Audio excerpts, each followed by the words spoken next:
sudden it'll be a whole new story. But if Biden fades away and Bloomberg continues his fade, then Bernie could clean up on Super Tuesday and have an insurmountable lead in delegates. Yeah. And I think that's the Democrat establishment's worst nightmare. Yeah. More to come, and we'll be back in a moment.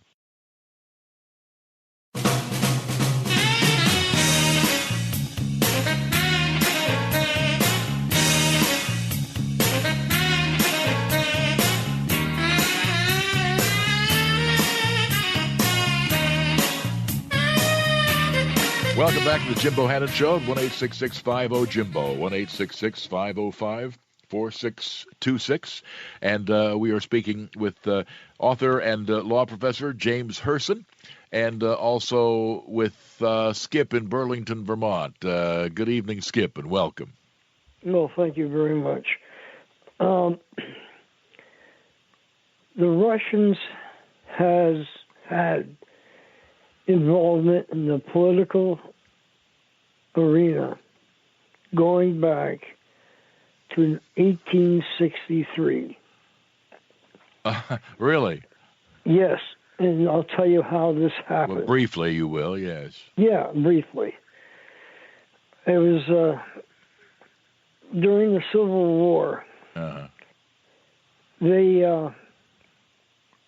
had their flagships.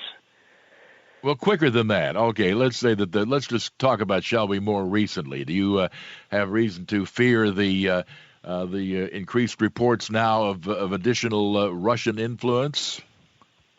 Yes. Why? I got that feeling. Oh, you have a gut feeling? Yeah, a gut feeling because. Well, briefly, I mean, what's the basis for your gut feeling? Because they're working on Sanders and they're working on apparently Trump. Well, I mean, that's some of the reports that Sanders has been talking about. Let me ask our guest, James Herson. There seems to be pretty clear evidence from 2016 that the Russians tried to have an impact. I'm not aware that there's any evidence that they had an impact. And we certainly saw the total lack of any indication of Trump campaign collusion with the Russians. Your take on this latest round of the Russians are coming? Yeah, I mean, well, it's, part of it came at the same time as Roger Stone was sentenced. And so some pundits on cable are trying to draw some sort of nexus between Roger Stone, who was convicted of process crimes. But look, as far as the Russia collusion narrative, in terms of Trump, we spent $32 million. We had a huge 13 lawyers, 2,800 subpoenas, 500 witnesses, and years of investigation. It turned up no evidence, and it was a false narrative. And now supposedly there's a story that Bernie Sanders has been briefed by unknown U.S. officials. Yeah, I would wonder, who are these U.S. officials who are briefing Bernie? Yeah, I mean, we have had so many stories on background that have been broken by the mainstream media that are from unknown officials that have turned out to be false. We just had a rash of stories somehow that William Barr had talked about resigning if the president didn't stop that tweeting. And that story obviously turned out to be false. Barr denied it. The Department of Justice issued an official statement about it, and the media kept reporting on it. So it seems like they'll do anything that somehow fits with the narrative of Trump bashing, particularly when we're talking about CNN, MSNBC, and the broadcast networks. But this one, it really just allowed Bernie Sanders to say, well, if I just wanted everyone to know that it doesn't matter to me who Putin's picking, but when I become president, I'm going to stop him. And it just brought back this discussion that happens often on MSNBC shows. Right. Because despite the fact that, in addition, of course, to the Mueller investigation, we had Crossfire Hurricane, we had illegal FISA warrants, we had all of this stuff and nothing, not a single shred of evidence. I mean, I think Vladimir Putin must be rubbing his hands with glee, because one of the things the Russians want to do is sow chaos. Yeah, and certainly there seems to be a bunch of that. We got to pause briefly and be back in a moment.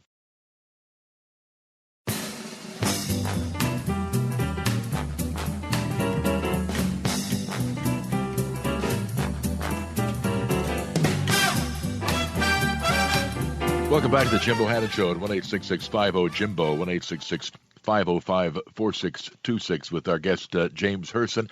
As we go back to some calls, I'd like your thoughts. What does Joe Biden have to do now to stay viable? I'm not sure there's anything that Elizabeth Warren, frankly, can do if her expectations are anywhere close to her actual performance.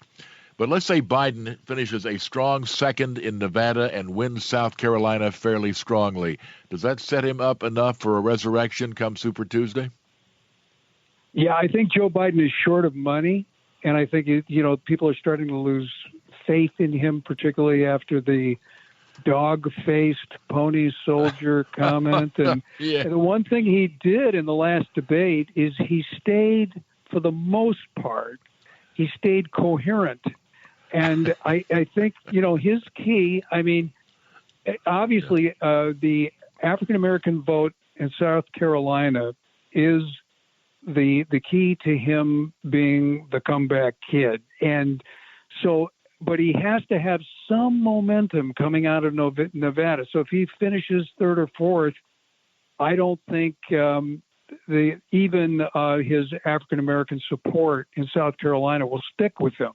And so I think some of it will splinter off, and he may not get the high finish he wants. But he needs momentum out of Nevada, first place finish in South Carolina, stay coherent, stay on script, and, I guess keep his prescription handy. Keep it handy. Matthew in Wichita next. Hello, Matthew. Put another way. Hello, Matthew. Hello, how are you, Jim? Fine, thank you. What's on your mind? I'm just going to be pretty short and to the point. I'm not going to go into 100,000 details. Well, let's try to keep it to a handful.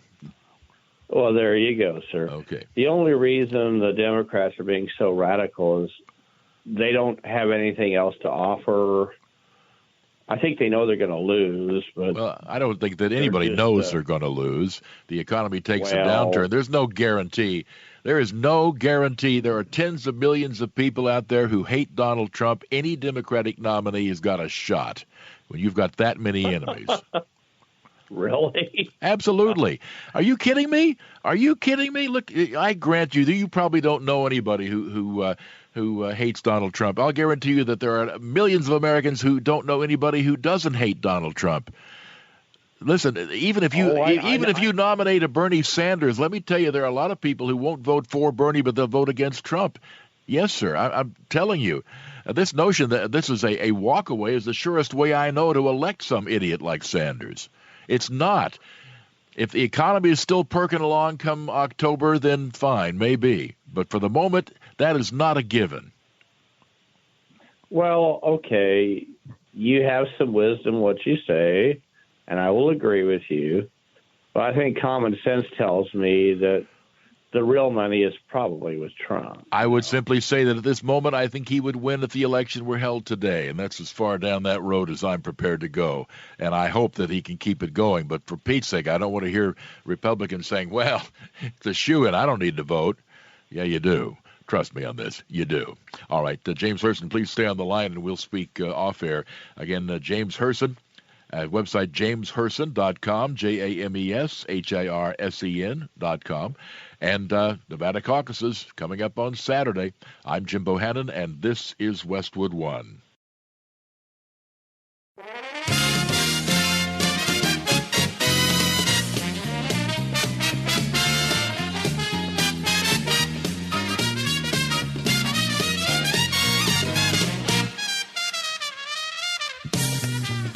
Hi there, and good evening. Welcome to the Jim Bohannon Show from Westwood One Radio. We're at 1-866-50-JIMBO, 1-866-505-4626. Online, find us at JimBohannonShow.com.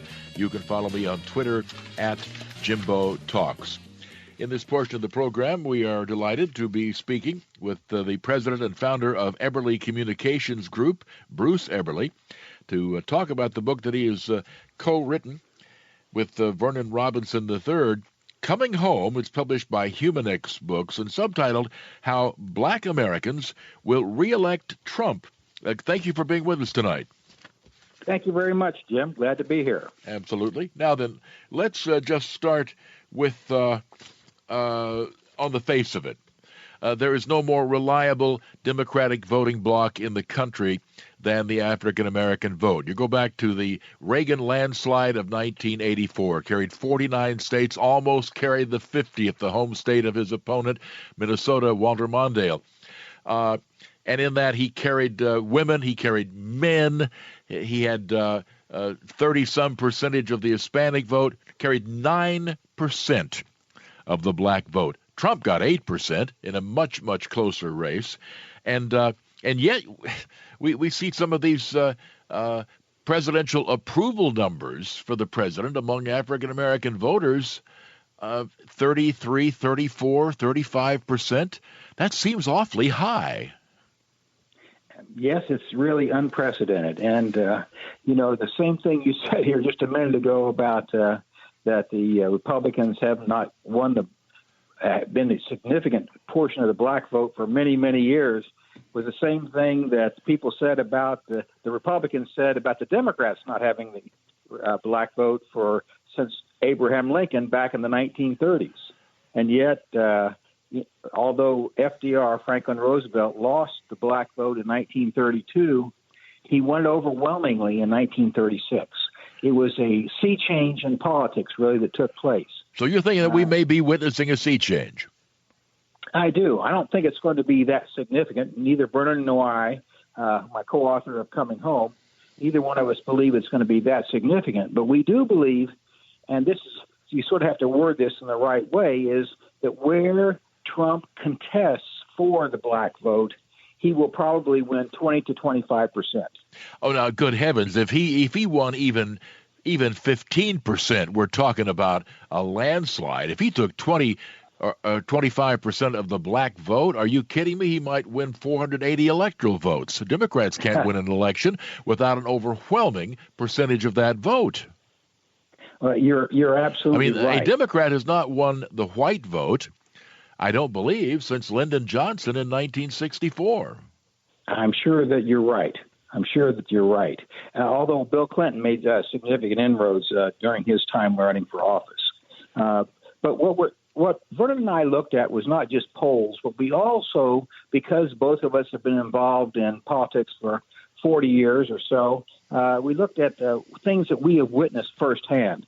For instance, in the book, at 50 years ago, I'm older than Vernon, but you couldn't have there were always some black conservatives, always were, but you couldn't have put them all of them in a minivan hardly. And today, we list in the book over 200 black leaders, not just black Americans who are conservatives, but black leaders who are in the media, who are in academia, who have written books, who have led organizations, and are on television. So we make it a point of saying this is more people than you could identify by many times over than years ago. Yeah. Now we just, since the identity in this particular case is probably important regarding the authorship of the book Coming Home, the co-authors are both conservative political activists. However, Vernon Robinson is African-American. Bruce Eberly is white. So I just think that probably, in this day and age, probably adds credibility to what you're saying. Did you two disagree on much of anything in co-authoring the book Coming Home?